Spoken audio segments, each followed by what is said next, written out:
guys, 2023 has come to an end, and I hope for you guys it was a great year. For me, collection-wise and getting back into the hobby, it was great. It's crazy to me that I took, 2 decades off from the hobby from about 2003 until this year, and got back in with Obsidian Flames while on a trip. And from that point on, in August, I think was my first Elite Trainer box ever purchased. I have not just dipped my toe in, I've kind of gone all in and couldn't be happier that I did so. And in the span of 4 months, my collection and my knowledge of the modern era of Pokemon and my passion for it has really grown, and I'm proud of the collection I have to show for it. And I guess to kind of recap what Pokemon in 2023 was, I'm going to go through the top 10 personal collection acquisitions that I am happiest that I made this year, that I'm proudest of. I hope that this video is fun for you guys for 2 reasons. One, to just recap what a great year in Pokemon it was, and show you guys some of the best products, maybe some that you haven't heard of, many of which you will have heard of, but just give you guys something to follow along and look at and kind of, send the year off in the right way and remember what a great year and some of the great products that did come out in 2023. And then the second reason is I think it'll be fun years down the road to look back on not only the first year that I got back into the hobby, this is speaking for myself, but also just as the years go by. I think it's hard they all blend together, they start to go by faster, and to be able to look back and say what was the most impactful items that I got in 2023 to add to my collection, what meant the most to me, what products really scratched that itch in that year. And I think to not let things get lost in the shuffle, doing little year-end recaps like everyone's doing right now, whether it's the best and worst moments for Pokemon as a company and as a hobby in 2023, or set rankings in 2023.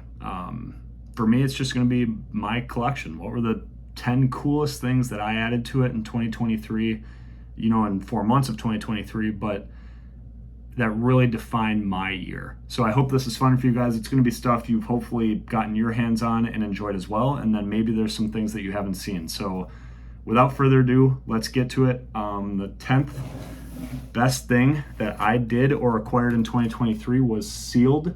And I want to emphasize sealed Charizard UPCs from the Sword and Shield era. The reason I emphasize sealed is ripping into these, I've done that many times, and they haven't proven fruitful. There's a lot of packs in here, right? And some really cool promo cards. It's not completely empty-handed when you open these, but rarely, if you're buying these anywhere near $100, you're not likely going to get your money back. I've had poor luck since you get a couple packs from each set.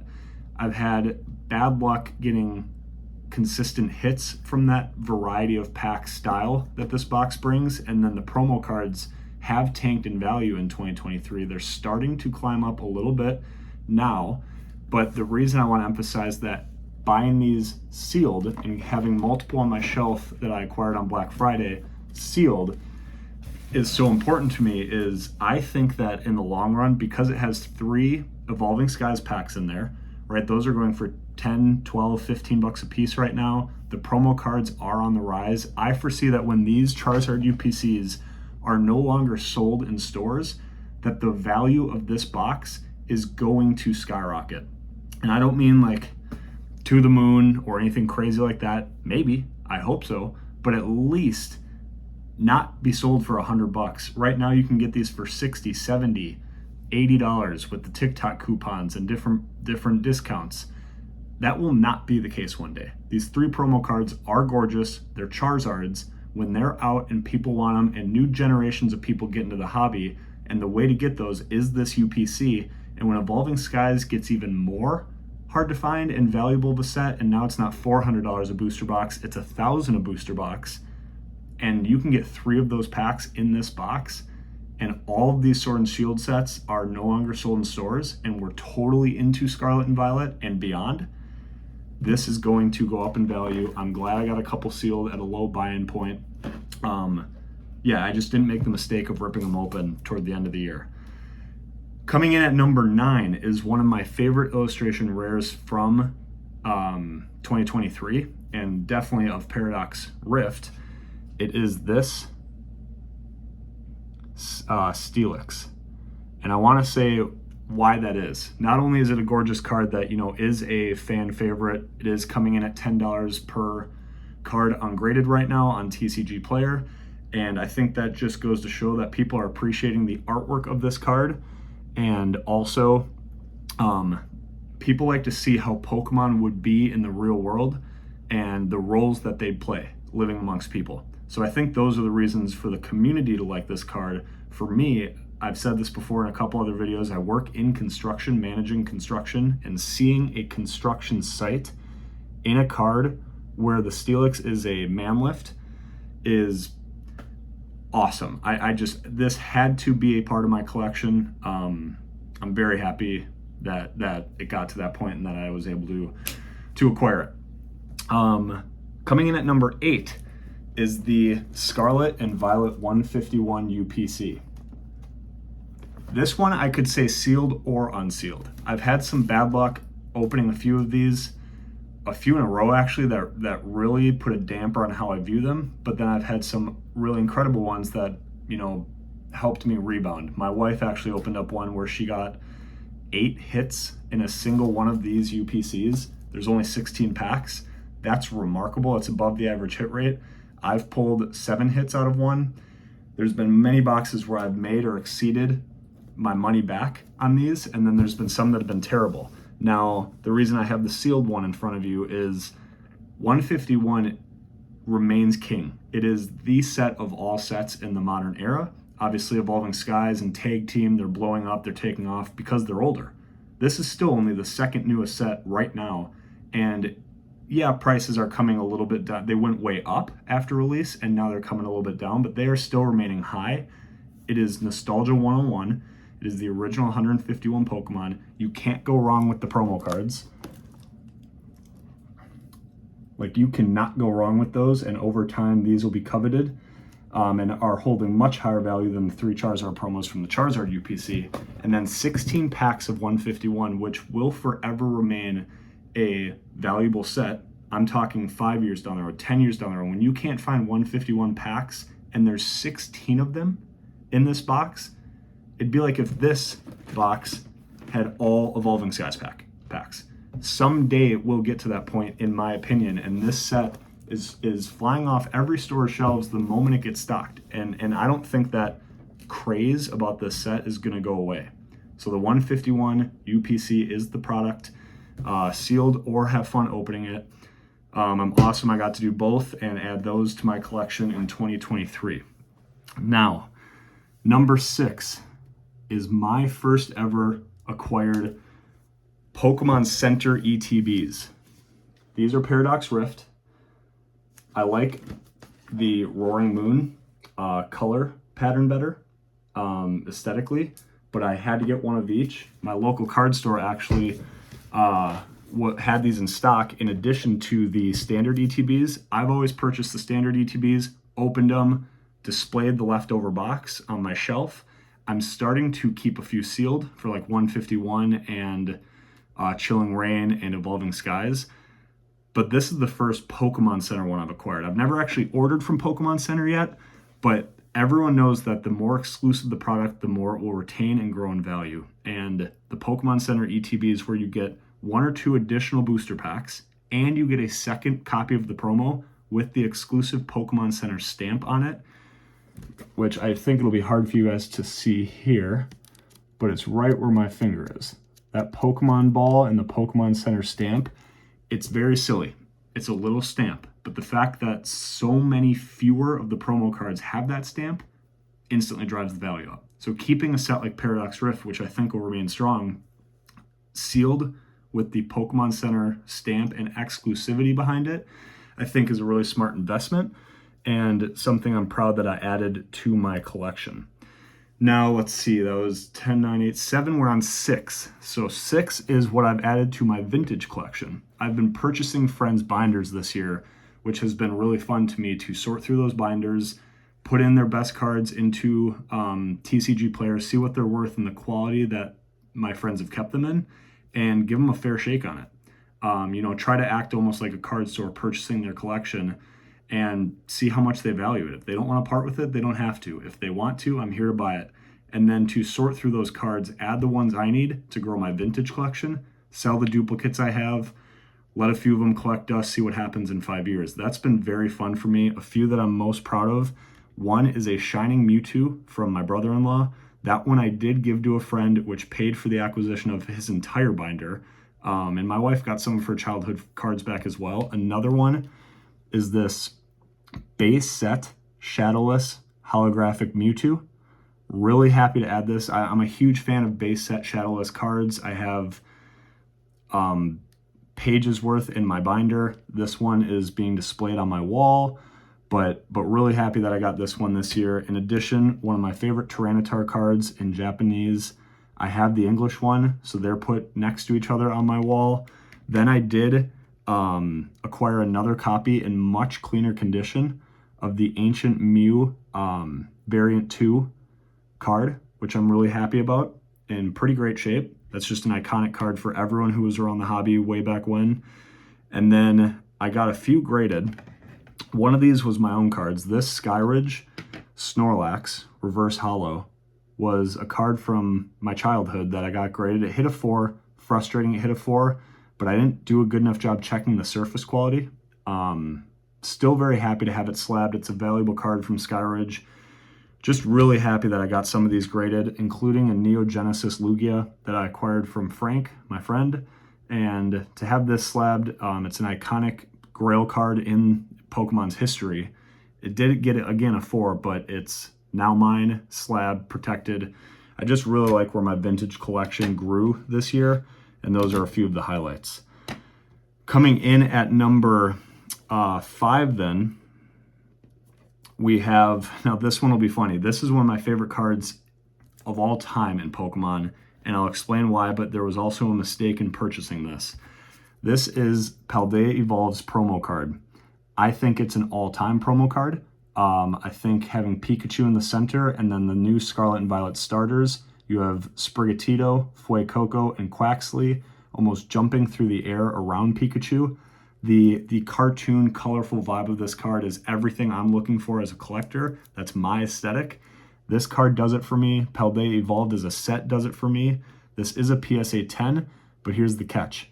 This is a Chinese Pokemon card. I purchased this off eBay. I didn't read the fine print. Admittedly, I have nothing against Chinese cards. I'm just not a collector of Chinese cards. I'm a collector of Japanese and English. And I read the card, clearly wasn't English. I was naive in thinking or assuming it was Japanese. Purchased it at what I thought was an incredible deal. It's a Chinese Gem Mint 10. So that's kind of a funny, not mad about the mistake, didn't pay too much for it, but what can you do? And still a gorgeous card, doesn't change the look of the card. I still have a PSA 10 of my, really one of my favorite promo cards, if not my favorite promo card ever, and definitely an impactful one that people liked in 2023. Next is coming in at 4th place is what I think is the best card out of Paldea Evolved. I know the Iono is super playable. The full art and the SIR get a lot of love, rightfully so, but for me, it's this Magikarp. And just the other day, this PSA 9 Magikarp came in the mail, and I'm super happy to add this to my collection. It is like a Giratina V busy art style, but it's getting a lot of love. It's growing in value. People are obsessed over adding this to their collection, and I'm really happy and proud with my love for Paldea Evolved as such a large and special and strong set that this is now a part of my display and Paldea Evolved collection. So I didn't want to spend the big bucks to get the 10. I think the 9 will still grow in value. But yeah, acquired the PSA 9, really happy about it. So that's the Magikarp, the iconic Magikarp. Now, rounding out, so now we're getting to the podium. We're getting to the big boys. My 3rd favorite product that I added to my collection this year is this Japanese special deck set featuring Venusaur, Charizard, and Blastoise. And I have a separate video going over this and unboxing its contents. If you don't know what this video is about, I'd go check that video out. It is a remarkable product. I didn't find this any other way than walking into a store and seeing it. And then next thing I know, I look at the promo cards that are inside, and they're going to take off. They're going to take flight. People are starting to notice. The eBay sales and prices are skyrocketing for them. They are these three promo cards. I'll put them on the screen as well, but you have the Obsidian Flames promo card in the middle where Charmander is interacting with a Pidgey, and everyone knows that card, but now they've made a Squirtle one in a kiddie pool spraying Pidgeys, and then a Bulbasaur tanning in the window next to Pidgeys. So it's a original starter trio of promo cards, all interacting with Pidgeys. I think they are the cutest promos ever, and paired together in the fact that they're the original three starters of Pokemon is a genius idea. They are actually playable cards that come in the decks featuring the Venusaur, Charizard, and Blastoise EX cards. Similar artwork to 151, but look at all that you get in this box. You get 3 complete playable decks. If this is a great way to learn the game, which I admittedly need to do to teach your kids the game, just to add these decks to your collection, you get a bunch of product. You get a playmat, coins. It tells you, what's in the deck, what the cards do, how to play the game, the benefits of each of the 3 types of decks. You get Ionos in each deck, which are valuable. These are real cards. They're not fake cards. They're very real, and the promo cards are in each deck. So go watch that video if you haven't. It's an awesome unboxing and an awesome product, but the 3 promo cards here really do it for me and make finding this product and adding it to my collection, an absolute favorite moment of 2023. Okay, coming in at second place are 2 of the most successful grade returns I got from my first CGC submission, and they also represent one of my favorite sets, Japanese 151. First we have, I'll start here. First we have the full art Charizard. This hit a 10, which makes me very happy. I pulled this, I remember pulling this in Indianapolis with my cousin Nate, and when I pulled this card, I just fell in love with 151. Again, this was before English 151 was a thing, when it really took off here in the States. I fell in love with the moment I pulled this, and then getting it in a 10 is really cool for me. Full art Charizard, just an absolute awesome slab to have, and a card that I actually pulled. And then this was one of the Master Balls I pulled that also hit a 10. Now, the reason this is that I'm highlighting this, so you can see the M above the reverse hollow Pokeballs throughout the card. The Master Ball idea that only exists in Japanese 151, not English, is probably one of the best things the Pokemon company's maybe ever done. It is, you get a booster box of 20 packs. You spend a ton of money to get that. They're seeded booster boxes, meaning you get your SAR, you get your 3 art rares, and X, Y, and Z. Like English, you can have a dud box, you can have a great box. Japanese boxes are seeded. What you also get, though, is only 1 reverse hollow card per pack, because there's 7 cards per pack in Japanese 151, and in only 1 of your 20 packs. Again, now you're spending $200 a box. You're getting 20 reverse hollows. 1 of those 20 will be a Master Ball, and it's like the greatest Easter egg hunt of all time. And then it could be a trainer card. It could be a petrified or a dome fossil, which I call the petrified turd. Some people call it a loaf of bread. Or it could be Pikachu, Master Ball reverse hollow, or Charmander, or Eevee, or Mew, or Mewtwo. It is, actually Mew is an EX card, so Mewtwo. But it is crazy what people are doing to get their hands on a Master Ball set and trying to get them all. It is financially impossible to do that on your own, because you'll start to get duplicates. You have to open up at least 165 boxes at $200 a piece. Not to mention, you're going to start hitting duplicates, and you're never going to find that one that you need. So you go on eBay, the secondary, or anywhere on the secondary market to find, let's say this is this Vulpix. It's the last Master Ball you need. I I pulled it right away, wasn't a problem. If I was trying to pull this, might be a problem. And then I'm going to spend $100 to get it on the secondary market in a 10. So the values are going to continue to go up. The Master Ball idea was incredible. It makes people want to buy the box to just see the Master Ball they're going to get. And getting both of these in a 10, cards of which I pulled, are a super fond memory of my Japanese 151 opening for a month or two there in 2023. Now for the number one thing that I am proud of adding to my collection this year, it has to be the Detective Pikachu Returns Japanese promo card. I don't think I've seen a cooler, more adorable promo card than this one, where Pikachu is riding a Growlithe as a detective, you know, with the hat looking through the magnifying glass. We've seen Detective Pikachu before. This was the promo card for the game, the Japanese video game, Detective Pikachu Returns. And this is the promo card that came with it that got a 10. I didn't pull this, I didn't buy the game, but I acquired it in a Gem Mint 10. I think this is just going to take off. More people are finding out about this promo. Not everything's about investing and buying product that you think is going to take flight. But for me, I don't care if it does or doesn't. The fact that this is on my shelf is all I want.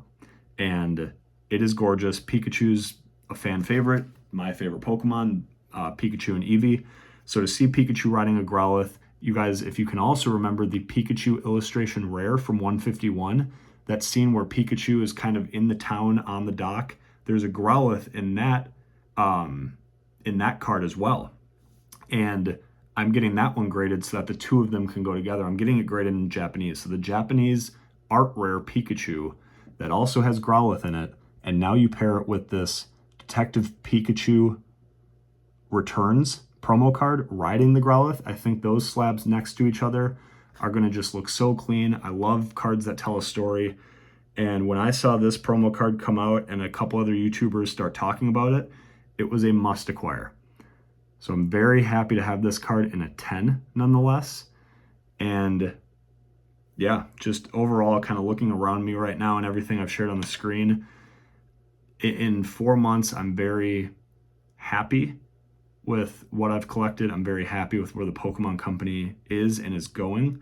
I'm glad that I bought that Obsidian Flames ETB, although Obsidian Flames is a tanking set, not a strong set.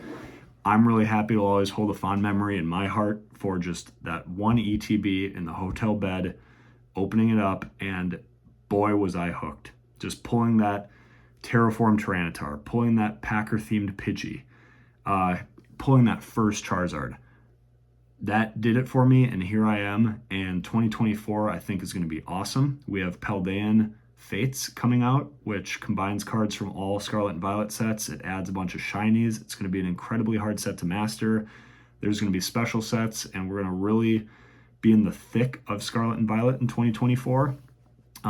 We're approaching the 30th anniversary of the hobby in a few years here, so I'm excited for the future. I'm glad I'm back in it, and I'm glad with this community too. I'm very thankful for this community.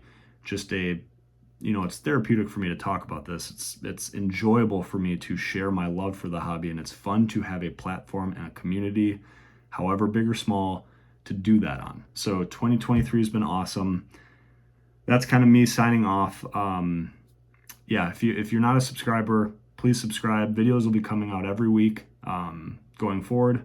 Some weeks multiple, other weeks are busier and I can get one out. But the content will keep coming, unboxing, talking about topics, opening products that I think everyone should learn more about. And yeah, here's 2023, and let's get ready for 2024. All right, be a good human. We'll catch you in the next one. Peace.